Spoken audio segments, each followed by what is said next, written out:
Antonello doesn't talk much about what he eats. Neither do his neighbors. In Ogliastra, Sardinia, these things are just life, not secrets worth mentioning. He's 91 years old.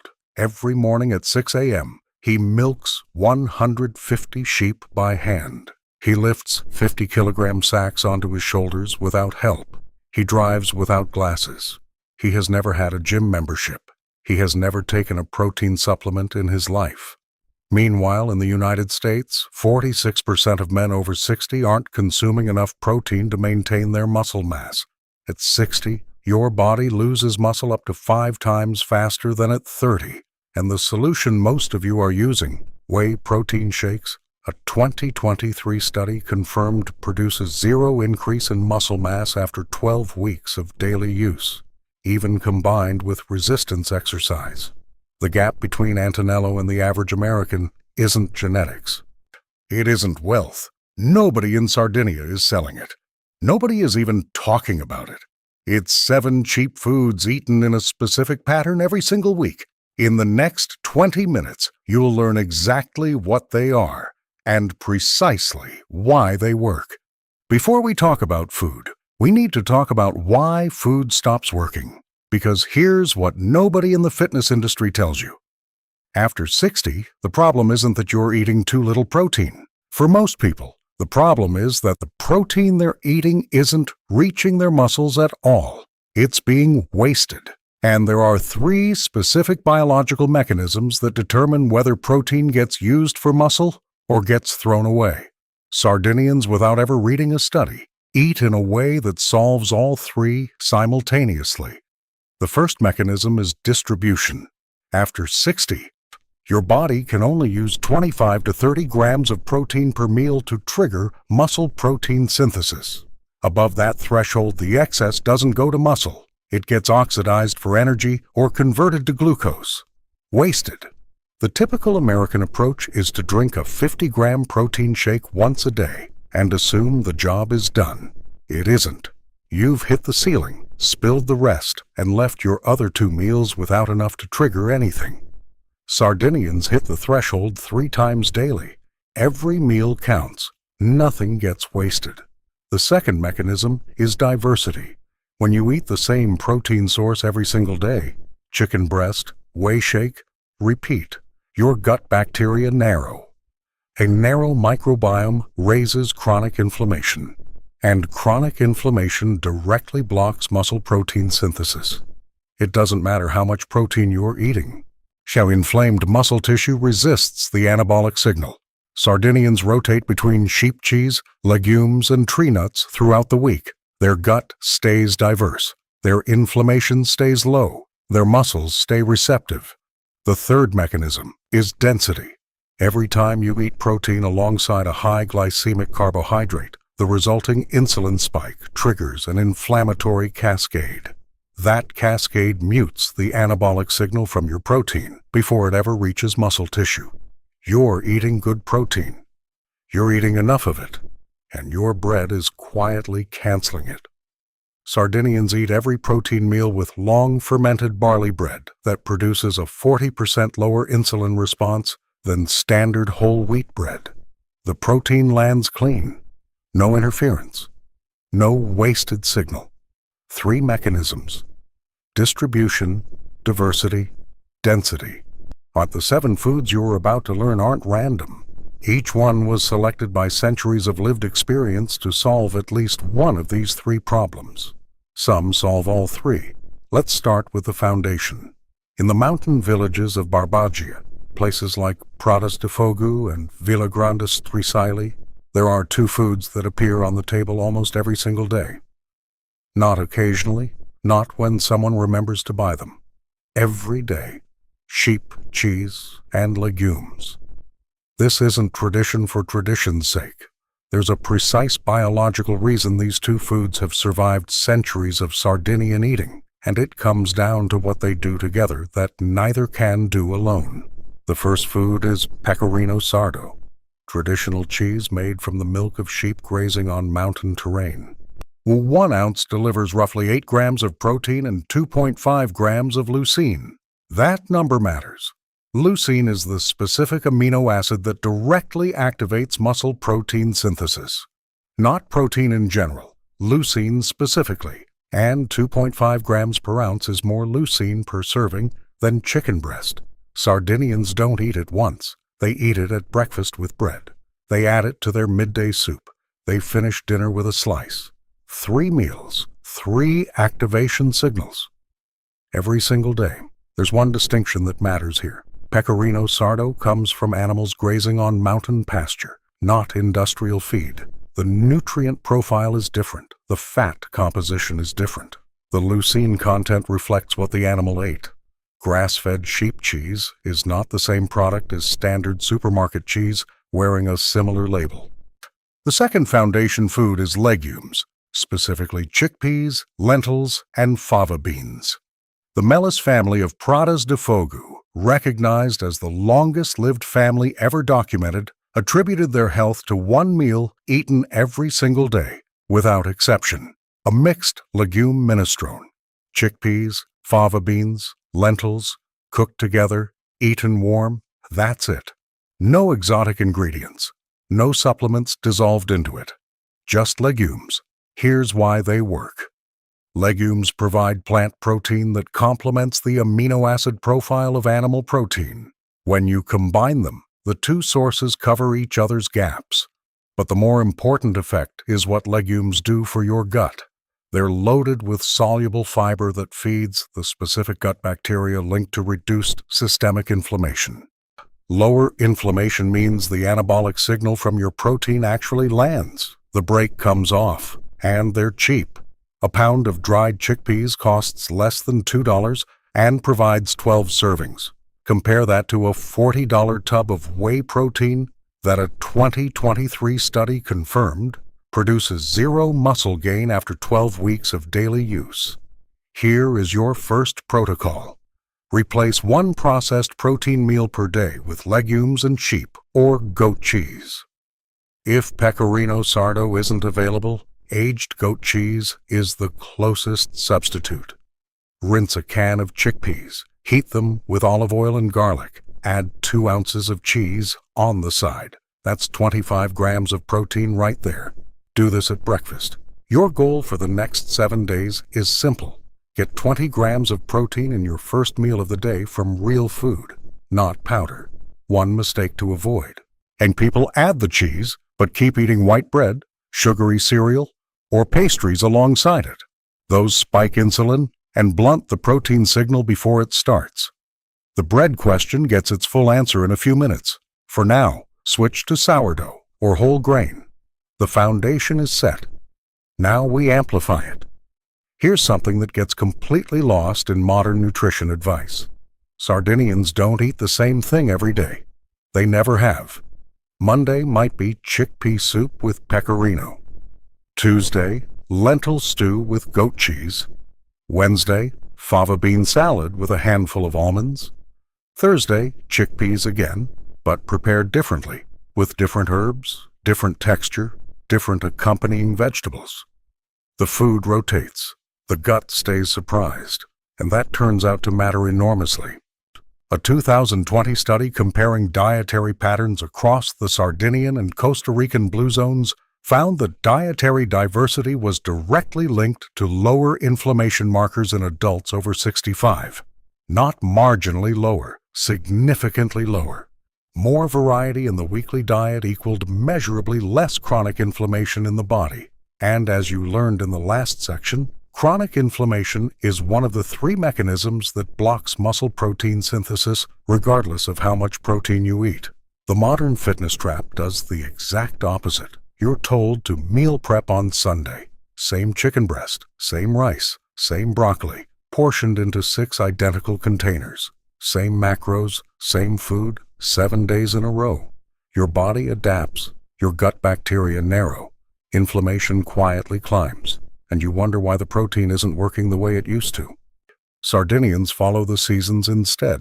Spring brings fresh fava beans, summer, chickpeas, autumn, lentils, winter, dried legumes and aged cheese. The rotation isn't planned on a spreadsheet, it's built into the agricultural calendar they've lived by for centuries. The result is a gut microbiome that stays broad, flexible, and anti-inflammatory year-round.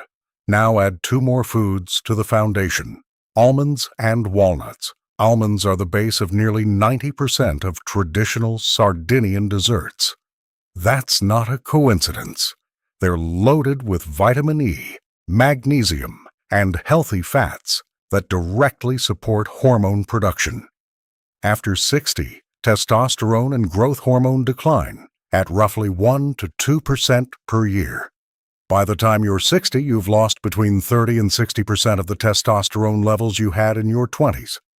Healthy fats don't reverse that decline, but they help maintain what remains, and what remains still matters for muscle synthesis efficiency. Walnuts add something almonds don't. They carry the highest omega-3 content of any tree nut. That matters because most Western diets are heavily skewed toward omega-6 fatty acids from processed foods and vegetable oils. That imbalance drives systemic inflammation. Walnuts help rebalance the ratio. Less inflammation, cleaner anabolic signal. Here is your second protocol. Eat legumes 4 times per week, rotating the type each time. Have grass-fed dairy twice daily, morning and evening. Add a handful of almonds every single day. Your full daily rhythm looks like this. Morning, chickpea. Scramble with pecorino and olive oil. Mid-morning, a handful of almonds. Lunch, wool lentil soup with goat cheese and a slice of whole grain bread. Afternoon, walnuts or almonds. Dinner, fava bean salad with olive oil and a slice of aged pecorino. Before you move to the next section, do this. Stand up, cross your arms over your chest, sit down in a chair. Now stand back up without using your arms. Count how many times you can do that in 30 seconds. Write the number down. Do this protocol for 30 days. Test again. That number will change. Now let's talk about why the bread you eat with all of this determines whether any of it actually works. Everything you've built in the first 2 tiers works. The distributed protein works. The legume rotation works. The almonds and walnuts work. But there is one element that determines whether all of it reaches your muscles cleanly or gets partially canceled at the final step. It isn't another protein source. It isn't a supplement. It's bread. Specifically, how that bread was made before it ever reached your table. Pane carousel is the traditional flatbread of Sardinia. Thin, crisp, made from durum wheat or barley that has been fermented with wild bacteria for 24 to 48 hours before baking. Most people who encounter it think of it as a cultural artifact, a regional specialty, something you try on vacation and forget about. That's the wrong frame entirely.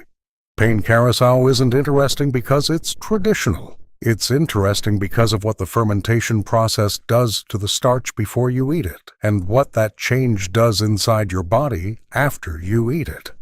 In 2018, a study published in the American Journal of Clinical Nutrition compared the blood glucose and insulin responses of people eating standard whole wheat bread against people eating long-fermented ancient grain flatbread. Same carbohydrate content on paper. Same portion size. The insulin response after the fermented barley flatbread was 40% lower. 40%. Same calories. Same carbohydrates, completely different metabolic outcome. Here is the mechanism. When you eat a high glycemic carbohydrate alongside protein, your insulin spikes. That spike triggers an inflammatory cascade. That cascade directly interferes with muscle protein synthesis by muting the anabolic signal from leucine before it reaches muscle tissue. You've eaten good protein. You've hit the 25-gram threshold, and the bread sitting next to it is quietly canceling the signal at delivery. This is why Sardinians eating pecorino with pane carousel get a different result than Americans eating the same amount of cheese with commercial sliced bread. The protein is identical. The delivery environment is completely different. Fermentation changes the starch structure of the grain. It breaks down compounds that slow digestion and reduce inflammatory response. The 24 to 48 hours of wild bacteria activity before baking is not a flavoring step. It is a transformation step, and commercial bread skips it entirely. Commercial yeast rises in 2 hours. Real fermentation takes at least 12. The health effect lives entirely in that difference. You don't need to import Pain Carousel. The practical substitute available in most Western grocery stores is real sourdough rye. But the word sourdough on a label means nothing without verification. Check the ingredient list. It should contain nothing other than rye flour, water, salt, and a starter culture. No commercial yeast, no added sugars, no dough conditioners. If those ingredients appear, the fermentation is real. If they don't, the bread is a commercial product wearing a sourdough label. Here is your third protocol. Add fermented barley bread or verified sourdough rye to every protein meal, not as a side, as part of the delivery mechanism. Morning kefir with almonds and a slice of barley sourdough. Lunch, legume soup with pecorino and fermented flatbread alongside. Dinner, chickpea salad with goat cheese on verified sourdough rye. Do this 6 days a week. On the 7th, eat freely. Sardinians have feast days. They don't stress about perfection. Neither should you. Let's put it side by side, not as a metaphor, as a precise mechanical comparison. Antonello distributes 25 to 30 grams of protein across 3 meals every single day. His muscle protein synthesis stays elevated from morning through evening. A continuous anabolic signal, uninterrupted. The average American drinks 50 grams of protein in one shake, hits the ceiling, and watches the rest get oxidized for energy or converted to glucose. The shake costs $40 a month. The result, confirmed by a 2023 study, is 0 increase in muscle mass after 12 weeks. The protein existed. The muscle never saw it. Antonello rotates chickpeas, lentils, fava beans, pecorino, almonds, and walnuts across the week. His gut microbiome stays broad. His inflammation markers stay low. His muscle tissue stays receptive to the anabolic signal when it arrives. The average American eats chicken breast and whey protein every single day. Meal prepped on Sunday. Identical containers. The gut bacteria narrow. Chronic inflammation climbs quietly in the background. The protein synthesis signal arrives and finds a system too inflamed to respond cleanly. More protein gets eaten. Less muscle gets built. Antonello eats every protein meal with fermented barley bread. His insulin response after eating stays flat. The anabolic signal from leucine reaches his muscle tissue without interference. The average American eats protein alongside commercial sliced bread, crackers, or pastries.